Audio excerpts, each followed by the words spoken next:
Okay, so we're gonna start with this section is going to be, you're gonna title it class notes or notes, and then just put forgetting, okay?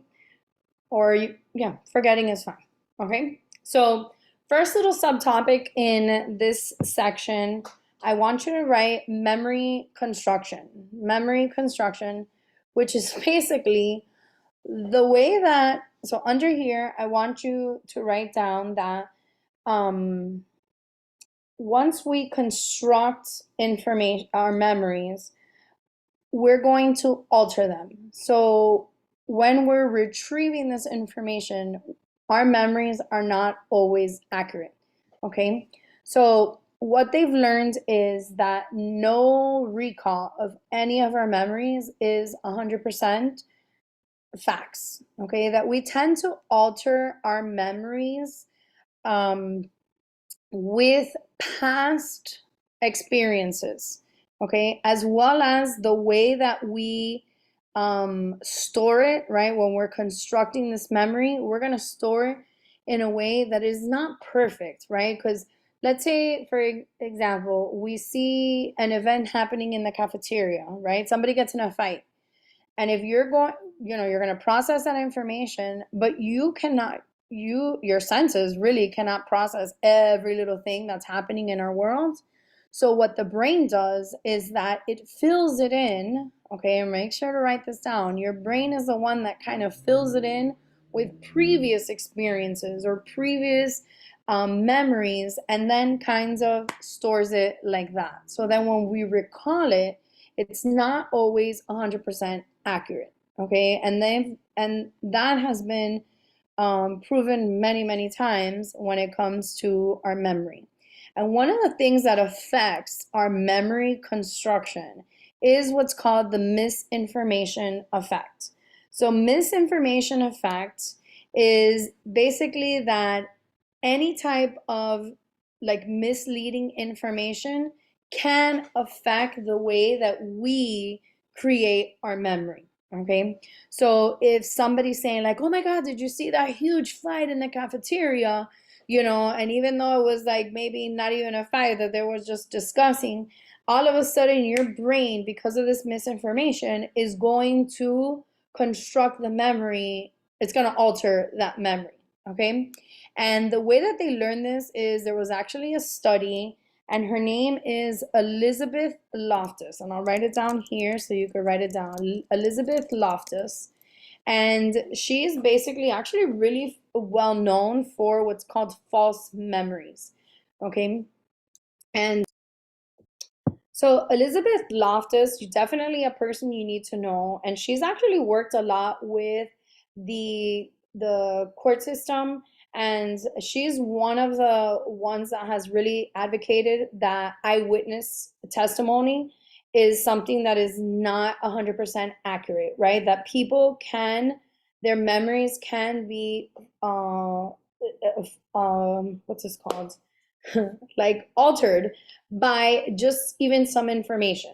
So, for example, under false memories or this misinformation effect of when people are interrogating, right, these people, right, the police officers bring them in, they're interrogating them, and the more and more that they give them this information, the more the person, right, can actually create a false memory like if they were there. I don't know, an example, I'm not sure if you guys know that story from, I don't know when it was. I think it was in the 80s or 70s that they accused like four young African American men of raping this woman in Central Park, and they all went to jail.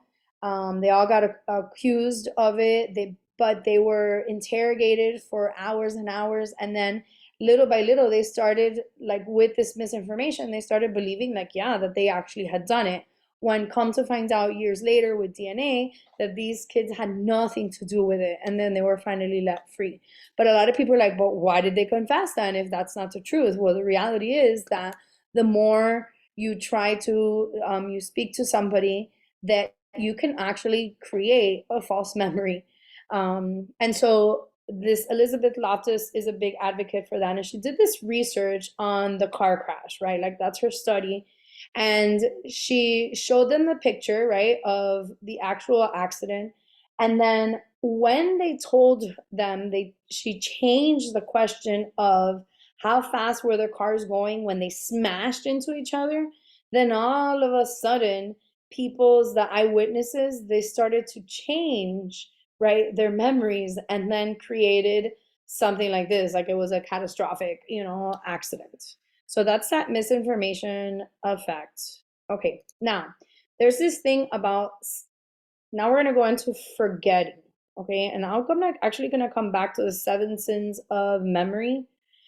Actually just write it down. So this is going to be the 7 sins of memory little subtopic, and you're just basically going to copy all of these 7 things. I will be honest, I haven't always, I've seen maybe 1 or 2 questions on this, but it's not a huge deal. But just know that these are basically ways of why we forget.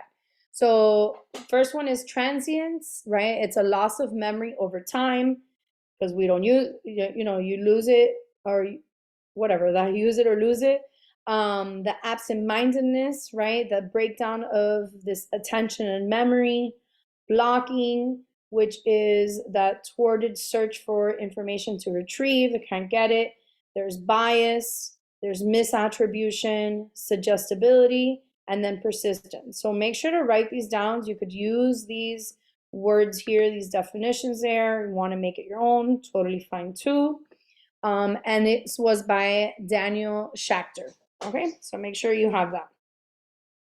So there are 2 types of forgetting, and this is where I want you to write a new subtopic. And there are 2 types of forgetting. The first one is called retrograde, and you see it here. Retrograde amnesia is forgetting events that occurred before the injury or trauma. Okay, so write that down. So it's forgetting events that occurred before the injury or trauma. So if you had an accident and you hit your head, this is always head injuries, then it's going to, like, they can't recall memories from before the accident. Okay, now continue writing this down. There is no damage to the hippocampus. So there's no damage to the hippocampus. This is the one that stores the long-term memory. And they do lose episodic memories, but never procedural. So that's quite interesting. And this tends to be temporary, okay? And usually they'll be able to remember facts and language abilities. That doesn't go away. But it's temporary, tends to be temporary, and then they'll be able to go back because there is no, what's this called? There's no damage to the brain. Okay, now the next one is an antegrade amnesia, and this one is that they cannot create new memories after the event. So for here, the brain, the hippocampus is damaged, and they are forced to live in the past. I'm sorry, in the present. Sorry, so they will not remember. They cannot create new memories. So, and then just know that the long-term memory before the trauma remains intact. So a perfect example is 50 First Dates.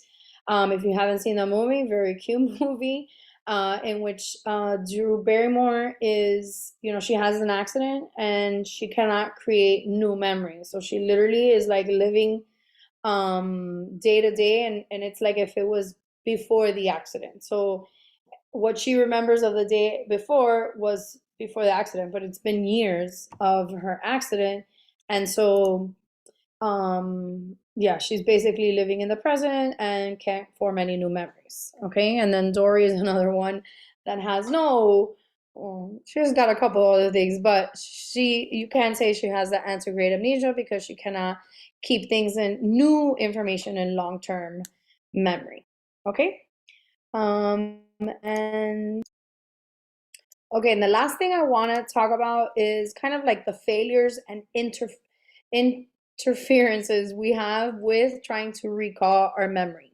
Okay, so we'll start, you could put there at the top failures or retrieval failures. So first type of failure that we tend to have is encoding failure. So write that as a little subtopic.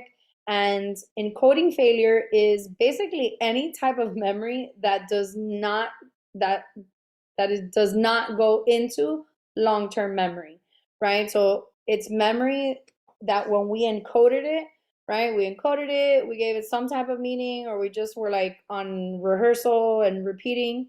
We weren't really doing elaborative rehearsal. It basically just does not go to long-term memory. And this is why many times you're like, oh, I'm trying to remember something, but the reality is that it never went into your long-term memory. Okay, now retrieval cue failure is when your retrieval cues are not strong enough to retrieve or trigger the memory that's stored in long-term memory. So make sure to write that down, slow me down, or say it again. But it's basically your retrieval cue, right? Like the key word that you associated that term with isn't strong enough to try to retrieve or trigger the memory. So it's basically like it's there, but you're gonna have to find either a different cue, to cue you in, a retrieval cue, or um, you're gonna think that it's not there, but it actually is. So quite interesting how that works. This is where the tip of the tongue phenomenon comes from. Like it's that retrieval cue failure that you're trying to remember somebody's name, but you don't have enough of the clues to kind of recall it. Okay, then we have trace decay theory. And trace decay theory is where the role of memory traces physically changes in nerve cells and brain cells activity. So this one actually has to do with the brain, in which the more you do something, the more, like those connections, like the long-term potentiation. So the strong, like the more you practice something, the stronger it is. But this with trace decay theory is if you don't practice it, then slowly those connections will eliminate themselves. Okay, so that's that trace decay theory. Now, then there is this interference theory. Interference theory is basically how this new information or old information kind of get interfered with us recalling information. So there are two types. The proactive interference is when, and write this down, when old information affects or interferes with new information that you're trying to learn. So an example would be here, like if you got a new dog, right? But you had an old dog, like your dog passes away, you go get a new dog, and then this new dog, you're learning its name, but you keep on calling it the old dog's name, right? This is like when, like, this happens to me all the time as I'm getting new students, especially August and September, right? I tend to, I'm trying to learn the new names, but once in a while, this proactive interference, right? The past of my previous students, my old students, their names get like kind of interfere with my new stuff, like trying to learn new students' names. This especially happens if they look alike. Oh my goodness, that is a big time, like, oh my gosh, like major interference. So proactive is when old information interferes with new one. Another example would be, let's say you got a new phone number, but every time you're trying to recall the new number, the old number keeps on popping up. Okay? And then the last one is retroactive interference, and this is when new information affects old information or interferes with that. And by the way, I'm going to tell you a great little way of remembering this because College Board loves these two interferences, so there's always a question on these two. And then this is basically where as you're learning, new information, then you kind of, forget, interferes with the old one.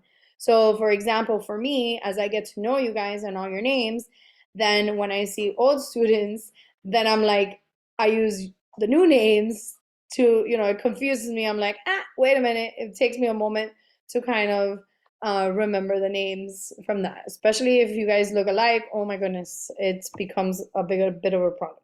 But just know that it's not meant with intention. Okay? And that's basically it for forgetting and memory. And then we'll talk a little bit more in class.